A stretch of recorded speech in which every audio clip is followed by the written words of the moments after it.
Huh, we finally got something on KWO35 after hours, dude. We got an SMW. Oh my god. 34 knots or greater and small hail. What the hell? Radar indicated. Impact. Small craft could be damaged and briefly higher winds and suddenly higher waves. A strong thunderstorm will be near. The thimbles around 4:05 p.m. That took long. Faulkner Island around 4:10 p.m. Goodness, we have something Long Island finally. Sound around 4:15 p.m. Madison Reef around 4:20 p.m. Boaters should seek safe harbor immediately until the storm passes.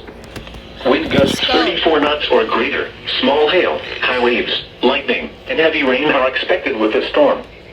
If caught on the open water, stay below deck if possible. Keep away from ungrounded metal objects. Of course you decide to do that. I literally don't get it.